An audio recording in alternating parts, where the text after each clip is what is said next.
Hey, this is Leo for Actualized.org. And in this episode, I'm going to be talking about how to control anger, part 2, controlling anger with holistic understanding.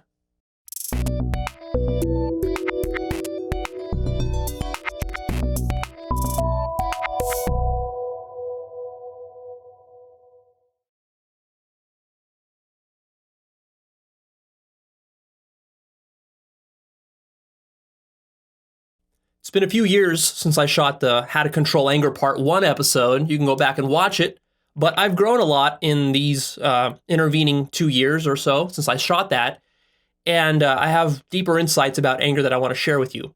That episode was very confrontational and provocative. I wanted to actually provoke you.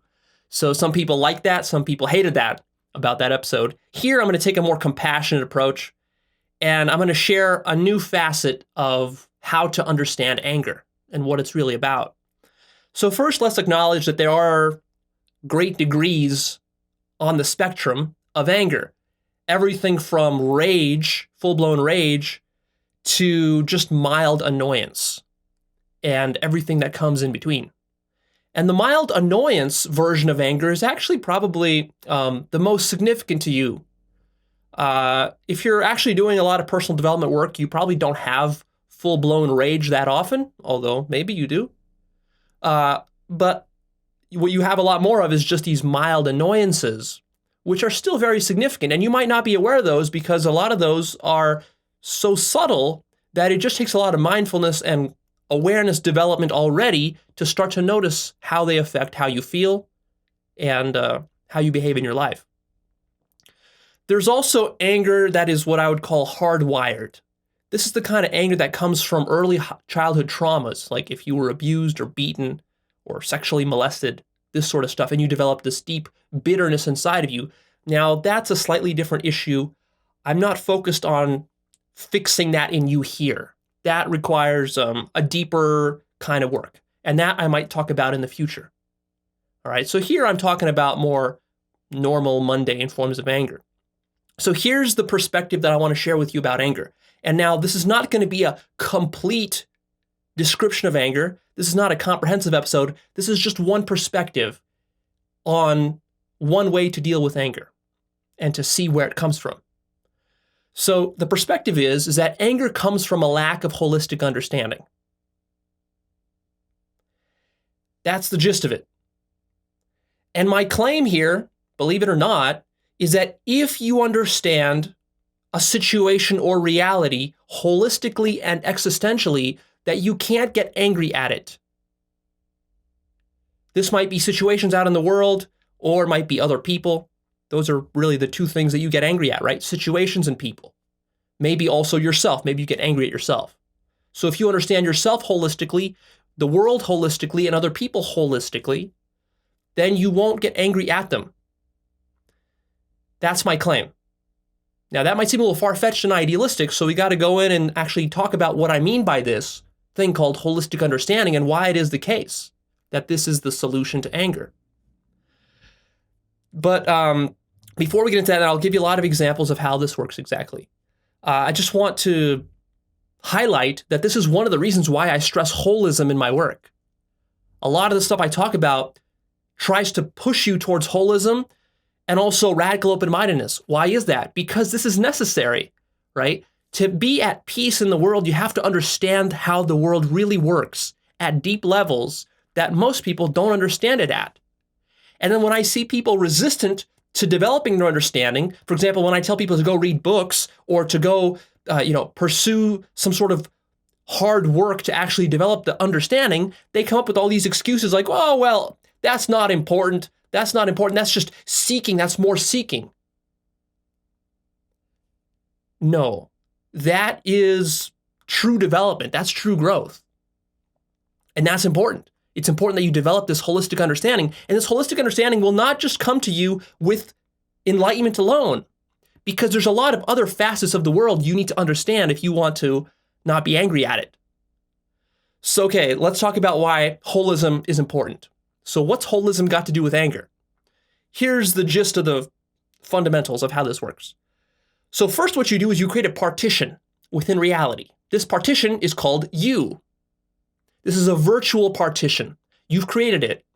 Now what you do is you convince yourself that this partition is the thing that must be defended. It's the thing that's absolutely true. And now what happens is that you're attached to defending this partition and this point of view that you have of reality. But then, inevitably, because everyone else is doing the same thing, they're also creating their own private partitions within reality. Your partition at some point gets encroached upon by another partition or by reality at large.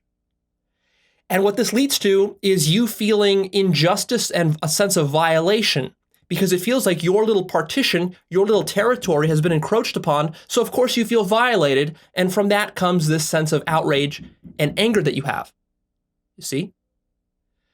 And what this really is about is a failure to recognize the larger meta mechanism, which is these partitions that are being created by yourself, by other people, and this insistence that your partition and your territory is somehow sacred. This then leads to outrage because, of course, your partition is going to get violated because reality, if you take a look at reality holistically, right, everyone's doing their own little thing, but all of it is just a little aspect, a little fragment of a larger dance or recital, right? There's something larger going on here in reality than just your private little universe. And a failure to understand these larger mechanisms of how these larger systems work. I mean, you're part of many large systems. You're part of the social system. You're part of the cultural system. You might be part of a corporate system. You might be part of the species system. What's the entire species up to? You might be part of the family system. You know, what's your family up to and how does that system work? You might be part of your marriage system. You might be part of a certain gender or a certain race, and that's a system in a sense. And so failure to understand these systems at holistic levels then leads to you getting angry because it feels like you're being violated. See? So bring to mind right now some of the stuff you typically get angry at. Maybe politics, religion, corporations, terrorists, other kinds of evil, whatever that might be, corruption, abuse, your family situation, maybe you feel like something's not fair there. Relationships, maybe you got some unfairness in your relationship that you're angry at. Other genders, maybe you're angry at men or you're angry at women. Or other races, maybe you're angry at some race because you feel like they're treating you unfairly, they're treating your race unfairly. Or maybe you're angry at war. You know, why do humans have war and kill each other and all this violence, and now you're angry at that? Well, what I would suggest to you is the reason you're angry at any one of these things is because you're trying to look at the situation from your limited point of view, from your small little partition. And it feels like you're getting violated, of course, because reality is a much larger thing than just you. And so you have to learn how to accommodate reality rather than reality accommodating itself to you. See, that would be a rather arrogant position to think that my little partition, my little turf has to be sacred and never encroached upon by the larger whole. See? And failure to accept that is what leads to a lot of anger. And what I see people doing is that they get stuck in their little point of view and they refuse to go outside their point of view to look at other perspectives that are out there and to develop a sort of meta perspective, a holistic understanding, as I would call it. And then because of that, they remain petty, small, and bitter throughout their whole life. Right? And they don't really understand what's going on. And also, they're not able to be effective. To be effective, you need holistic thinking. You need to see how all these systems interplay and work together. Because if you're bitter about corporations, or about other genders, or about other races, or about how wars work, or you're bitter towards other countries or other nationalities, or you're bitter at someone in a relationship or in your family, you're not going to be resourceful enough to actually go in there and work the problem out. You're just going to stew in your bitterness. And that comes from clinging to your point of view. So this idea of holism, open-mindedness, radical open-mindedness, as I refer to it, seeking understanding, changing perspectives, this is all extremely important if you want to be highly effective in the world.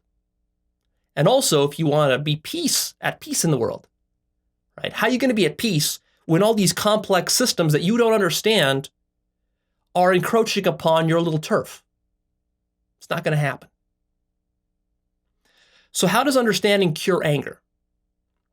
It works like this. When you really understand a situation, when you really understand reality existentially at very deep levels, you stop shooting upon reality. You stop shooting upon yourself. You stop moralizing. I've talked about this before. This is very important.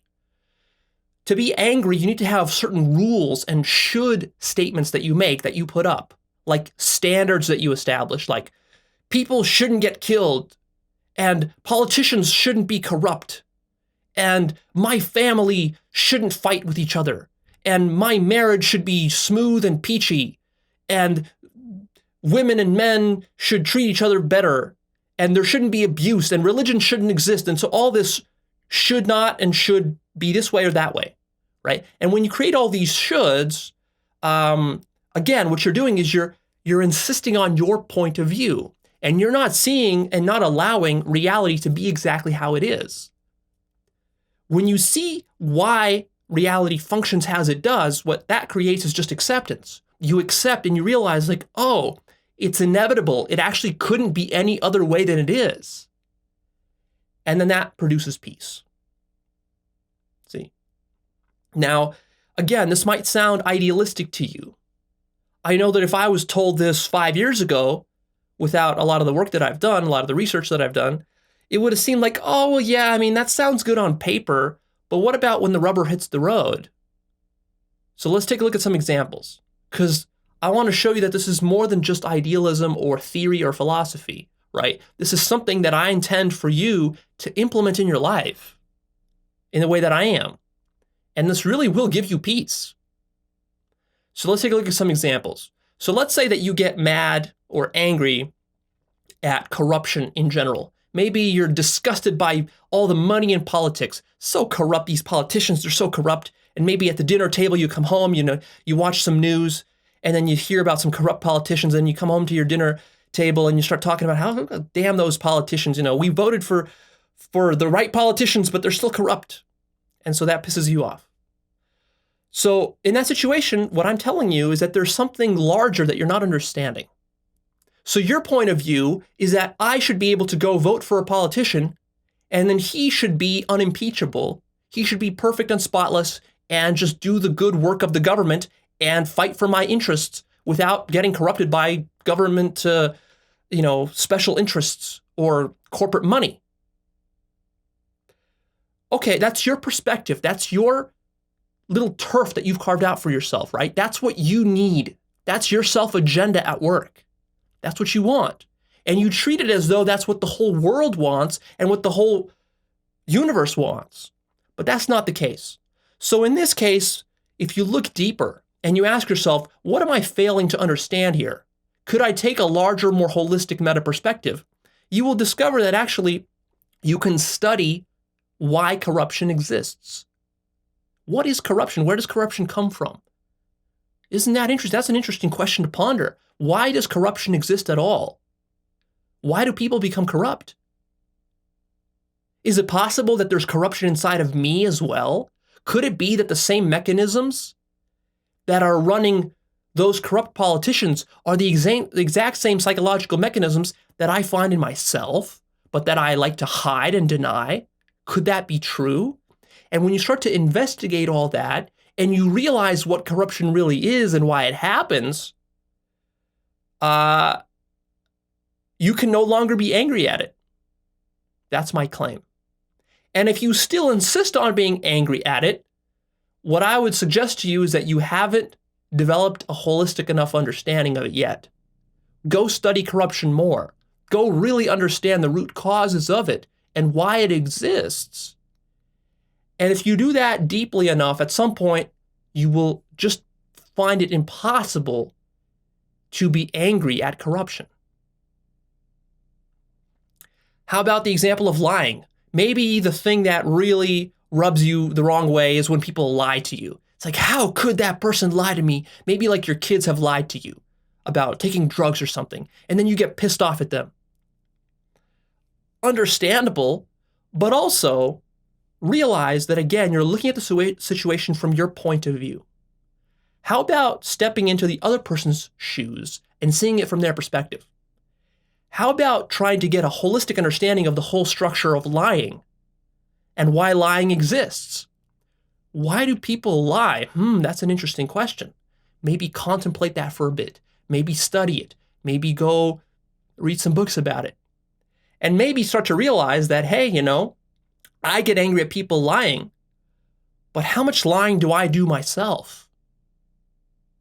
This lying mechanism is a larger mechanism than we like to tell ourselves.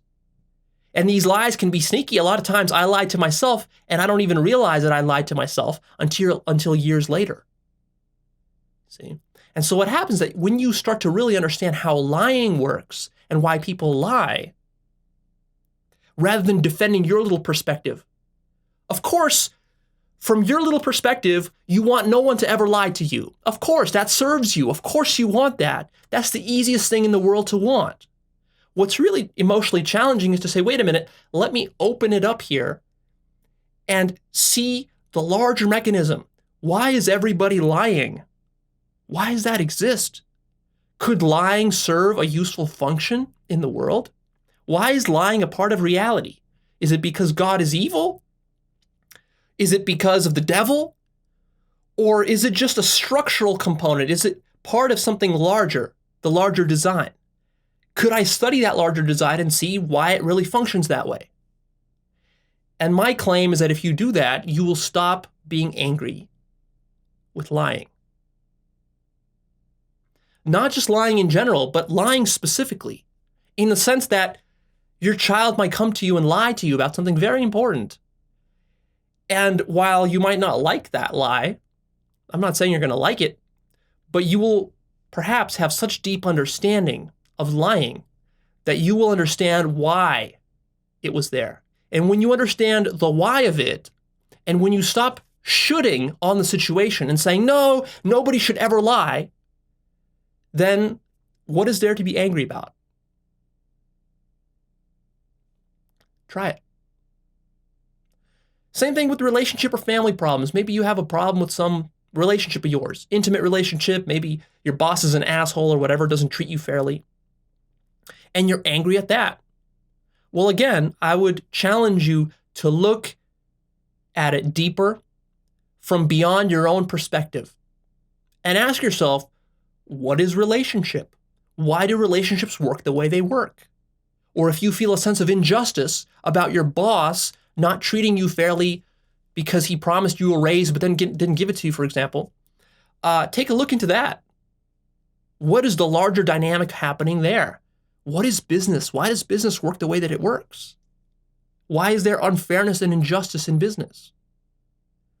And if you really study that, and you start to look at it and really investigate the existential roots of injustice, of business, of relationships, you will stop being angered by those things. Same thing with war. Same thing with religious fanaticism. Same thing with rape. A lot of times when I share these larger, higher consciousness principles with you, like here in this episode, the principle is that holistic understanding basically nullifies anger. To people who haven't been doing the work, haven't been meditating, haven't been doing consciousness work, haven't been doing years of personal development, that can be a difficult thing to swallow. It sounds just like sort of like a new age, wishful, positive thinking concept. right? And then, of course, they come up with all sorts of radical examples to challenge me. And they say stuff like, well, Leo, what about rape? I mean, are you saying that rape is good? Is that what you're saying here? Is it really possible that by holistically understanding rape, that one who is raped would stop being angry at it? And actually, that's exactly what happens with victims of rape. So if someone is a victim of rape, my heart goes out to you. That's a terrible thing. But also, if you want to get over that situation psychologically, what's going to happen? First, you're probably going to be really pissed off for many years. Then you're going to realize that being pissed off doesn't serve you, and it doesn't really serve the person who victimized you either. It doesn't do good for either of you. So then what you kind of go through this kind of forgiveness process. You start to forgive. And as part of the forgiveness process, then you start to understand. And then what happens is that you can actually develop compassion for the person who victimized you, in the sense that you start to develop an understanding of why rape happens. See, when you think of rape just from your little point of view, it feels like, oh, I've been violated, and that was horrendous, the worst crime possible. Okay, yeah, from your point of view, that's exactly how it looks. But look at it from the larger system's holistic point of view, and you start to realize, like, hey, you know, that rapist probably had abusive parents. And maybe if you bothered to go talk to the rapist, and I'm not saying that you should do this, but I'm just saying that if you did, in theory, go talk to that rapist and really learn about his history and all the fucked up shit that happened to him in his childhood that led him to being this rapist, you would probably have sympathy for what he went through. See? And now you might say, well, Leo, what if there was a rapist who didn't go through any bad stuff? Well, nevertheless, when you investigate, right, when you investigate why people do the things they do, you ultimately learn that it comes from ignorance. You see? Evil actions come from ignorance. And when you understand that ignorance is such a deep and powerful force and so difficult to correct, not only in others, but in yourself, when you really experience how much ignorance is within you, and when you really try to go inside yourself and correct the ignorance, and you fail over and over and over again for years, and you really struggle through that ignorance, that's when you'll understand why people do stupid and evil things. Is because they also have that ignorance in them, and many of them are so ignorant they don't even realize that their problem is ignorance yet. Might take them a decade to get to that point. See?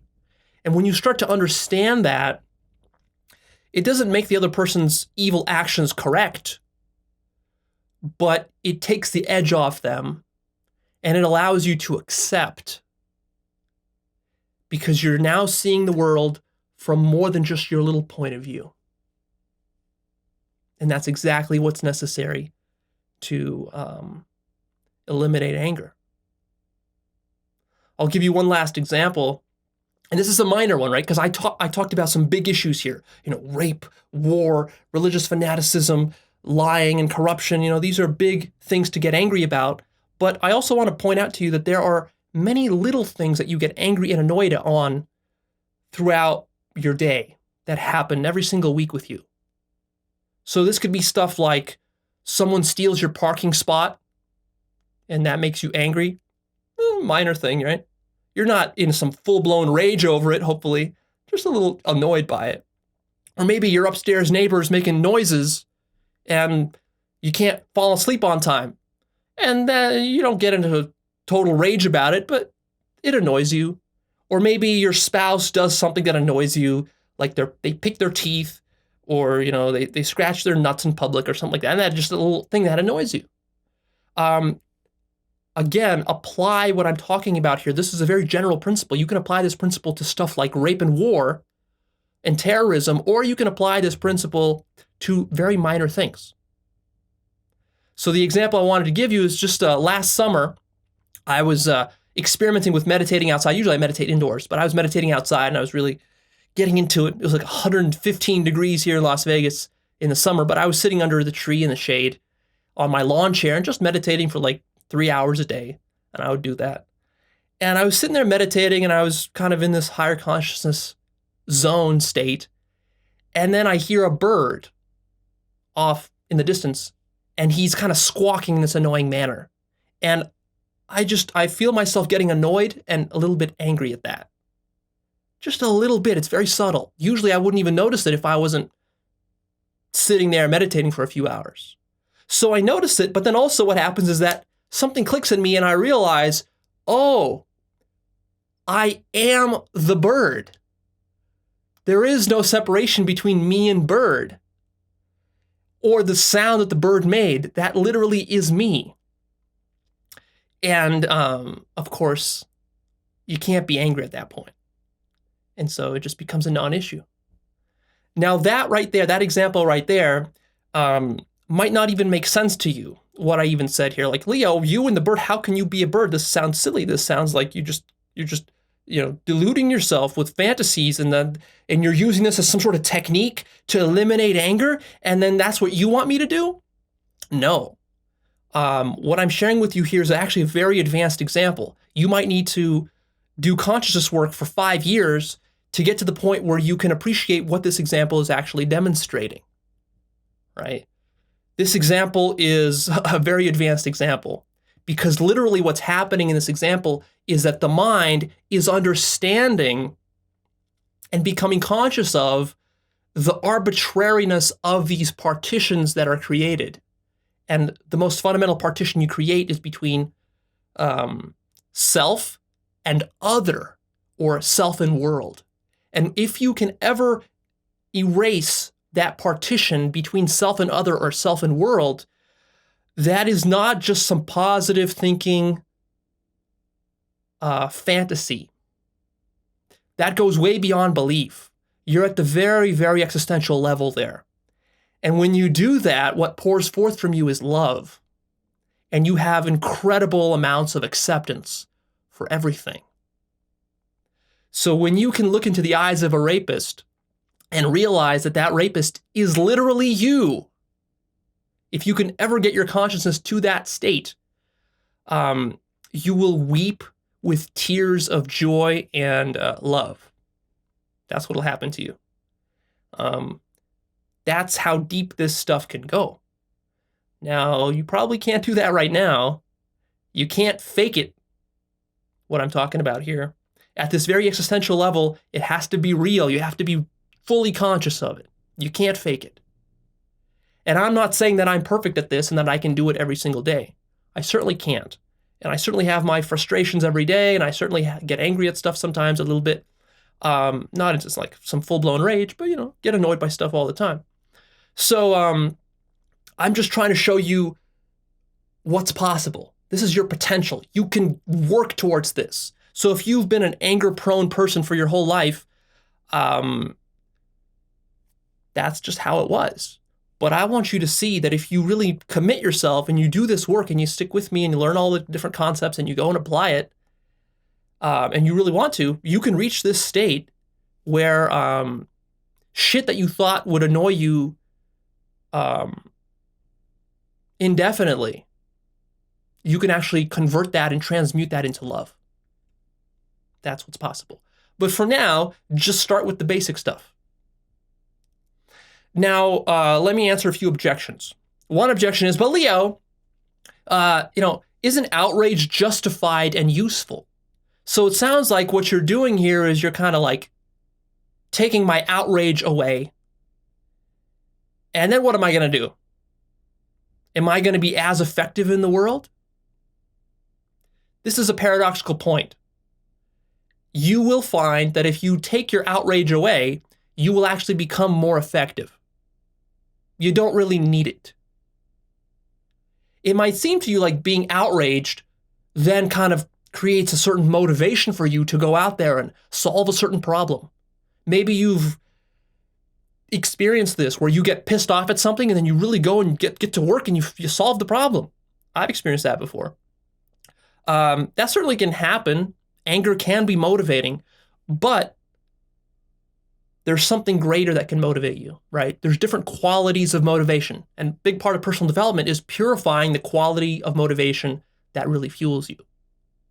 So the people that think that outrage is somehow important and that if they lose it, they're going to lose something valuable. No, what you'll find is you're going to gain something much better than that. And also, the new motivation that you do gain is going to be more love-based, more positive-based than negative-based. It's also going to feel a lot better. It's not going to stress you out. It's not going to cause health problems for you years down the road, because angry people tend to be stressed all the time. And then that leads to heart attacks and all sorts of physical health ailments. Another objection people might have is, but Leo, won't understanding lead to harboring of evil? If I understand evil, isn't there a danger that then I accept evil and then evil runs rampant through the world? I mean, if nobody is out there in the world fighting evil, then isn't the world just going to be full of evil? This is another very paradoxical point. Being angry at and fighting evil and saying that evil should not be is actually the same mechanism that creates evil. You are not going to stop evil by fighting evil. The way you stop evil is by accepting it to death. So will understanding lead to understanding of evil? Yes, it will. You will actually stop seeing evil as evil. Now, for a lot of people, this is threatening because they develop this whole identity about fighting evil. From their point of view, things look evil because they're so locked into their point of view.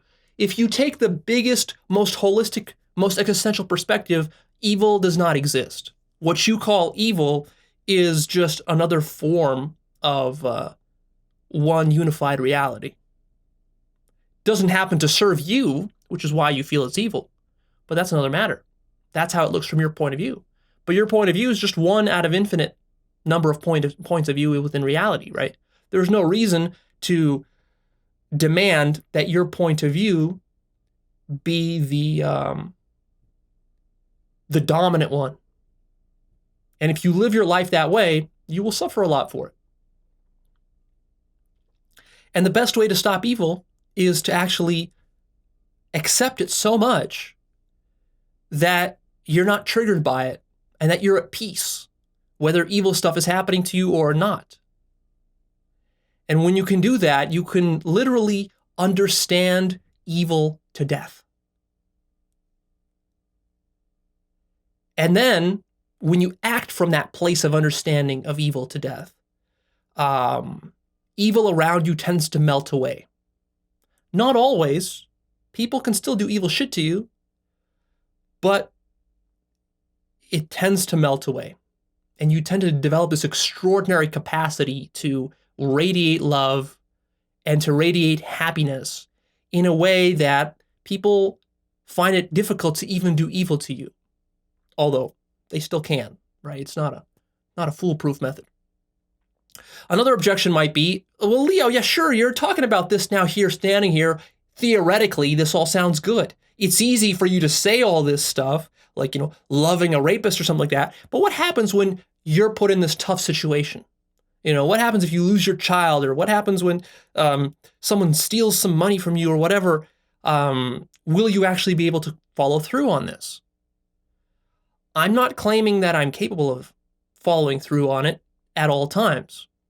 I'm putting this out there as an ideal, as a potential for you to work towards. That's what personal development is about. It's something that I'm certainly working towards in my own life. And in the last year, I've developed a lot of deeper understanding, and it's really helped me with the little annoyances.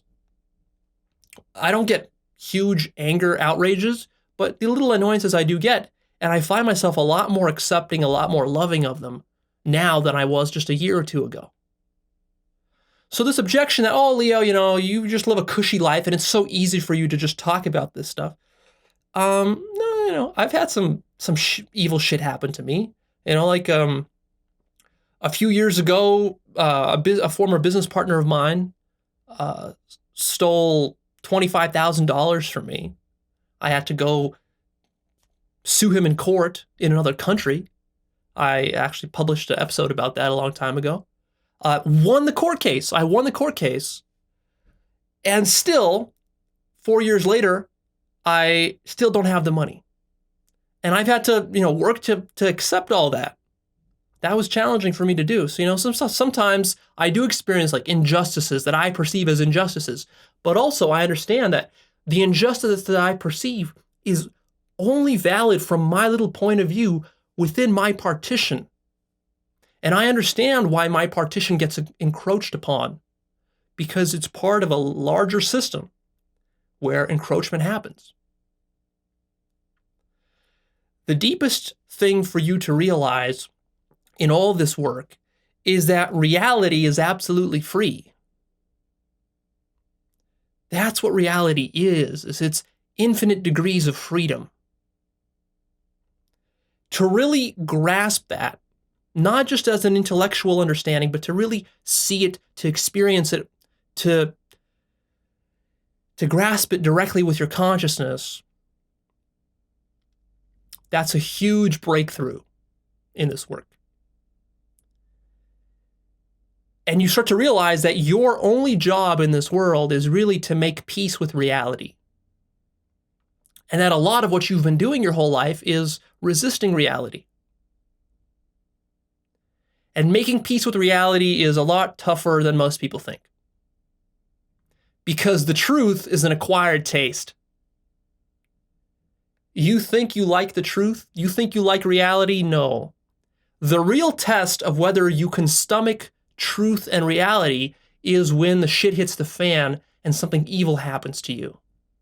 That's the real test. Because at that point, your self-agenda and your ego get most activated. And what you have to do is you have to have enough consciousness to let go of that and to realize that you're just one little speck of dust in the cosmos. And that you have no right to outrage. See?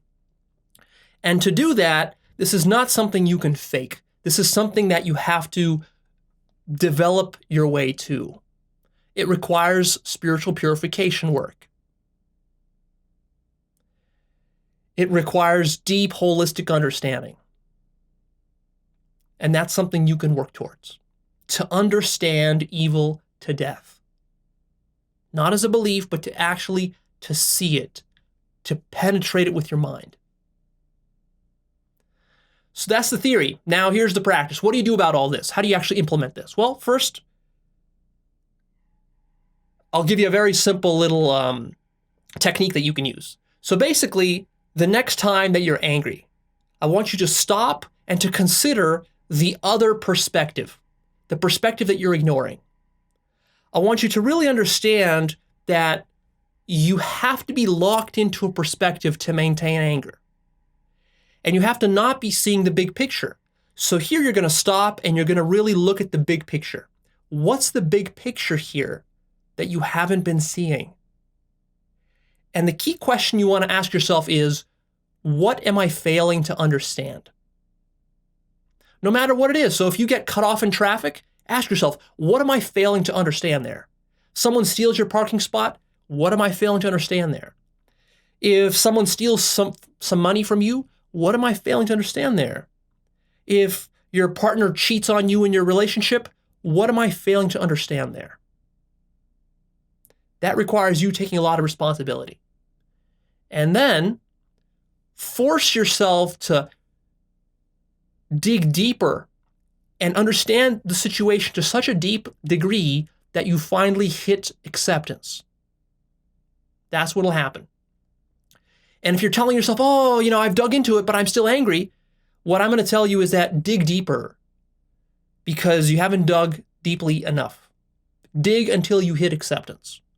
And you might not succeed in every situation. This is just something for you to keep practicing and just notice how you feel. Even one successful implementation of this will show you the results. And maybe you'll develop a taste for acceptance and for peace rather than for being agitated all the time. And pay attention to the minor stuff. Practicing this on the big stuff is going to be much harder And also, you're going to have to wait a long time maybe to get a big outrage going in your life. But the little stuff you can find every single day. You get annoyed by stuff all the time. So find that and apply this technique to it, right? And start to practice holism. Seek holism in general in your life. And holism, now this is a deep topic that I will have to cover in the future. I intend to cover it pretty soon. So I'll talk about what holism really means and go into a lot of depth about that, which I can't do here. But that's it for now. So I'm done here. Please click the like button for me. Post your comments down below. Share this episode with a friend. And lastly, come check out Actualized.org right here. This is my website. Sign up to my free newsletter so you're on track every single week. Come check out the forum. We have some cool discussions there. People share a lot of great resources. The forum can be useful for you. It's also free. Check out my life purpose course, my book list. So the book list actually will be very useful for you if you want to truly develop holistic understanding of psychology, yourself, other people, and reality at large. So there you can get started. I just want to point out that I do have more things to say about anger. So we're not done here with this discussion. There needs to be more discussion about anger because this is not the only explanation of how anger works. Like I said from the beginning, this is just one perspective on anger. So practice this, start mastering this, and then I will share more deeper insights in the future with you about anger, which you can then dovetail with the stuff you learned and practiced here, and then you will become imperturbable, and your mind will be tranquil like a forest pond in the morning, as many of the Zen traditions like to talk about. All right, that's it. I'm done here. So sign up to the newsletter and stay tuned for more.